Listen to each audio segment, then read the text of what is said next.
A staggering number of Americans have died from drug overdoses last year, adding to an already grim toll from the coronavirus pandemic. There were more than 93,000 deaths from overdoses, nearly 30% more than in the year before. That's more than 250 deaths every day and about 11 per hour. 3/4 of the deaths were due to a use of opioids. The majority are being attributed to fentanyl. That's a powerful synthetic opioid. It's 80 to 100 times stronger than morphine and heroin. It's becoming increasingly common for dealers to cut it into their other illicit drugs, such as cocaine, without the buyer of the cocaine knowing about it. Overdoses from opioids have been rising for decades now, but experts say the pandemic led to a lack of access to treatment, increased social isolation, trauma, job losses, of course, making the situation for everyone much, much worse. Let's talk now to Brandon Marshall. He's an associate professor at Brown University's School of Public Health. He joins us from Providence, Rhode Island. Brandon Marshall, welcome to Al Jazeera. I remember maybe year 2, maybe year 3 of the Trump administration. He was going to war against opioid addiction. What happened to that? Thanks, Peter, for having me on this show. So, this is a staggering and unprecedented loss of life. Over 93,000 people died of a drug overdose in 2020. But as you indicated, we've been seeing these increases actually for more than 2 decades now. And sadly, some of the actions the Trump administration took to try to address this problem probably made it worse.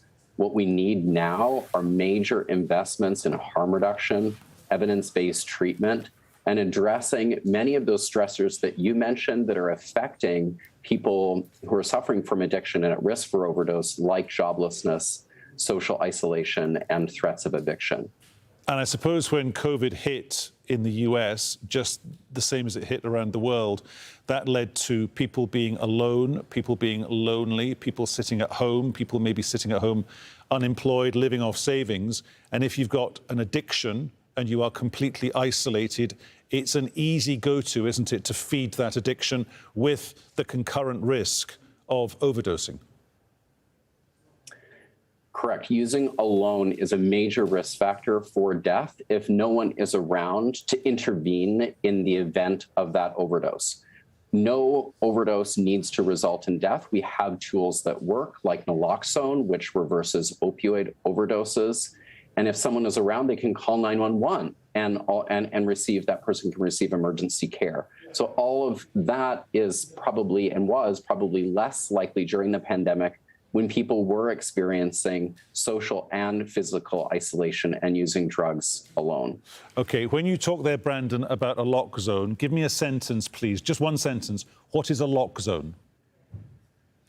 Naloxone, also known as Narcan, is an opioid overdose antidote. It can be administered intranasally, that is through the nose, and effectively reverses the symptoms of an opioid overdose. Okay. It can be this medication can be administered by bystanders or by medical professionals as well. Okay, that sounds like a wonderful thing, but it sounds to me like it's firefighting. That's, somebody phones 911 and says, oh my God, I think I've taken an overdose, please help. That's what happens to that person in that situation. What are the lessons from, you're saying the Trump administration actually made the situation worse. So what are the lessons that we can learn from what the Trump administration did or didn't do, and how can that be applied now moving forward to deal with the underlying issues?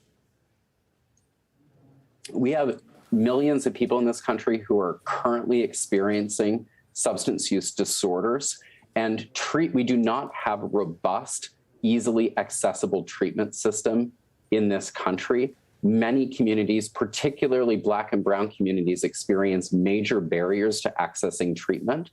One thing we've seen during the COVID pandemic is that federal regulators have relaxed some of those restrictions and improved access to these therapies via telemedicine, for example. So that's a good start. I think we need to do a lot more now. And what I'd like to see this administration tackle is greatly expand access to evidence-based treatment for people who are not currently receiving it.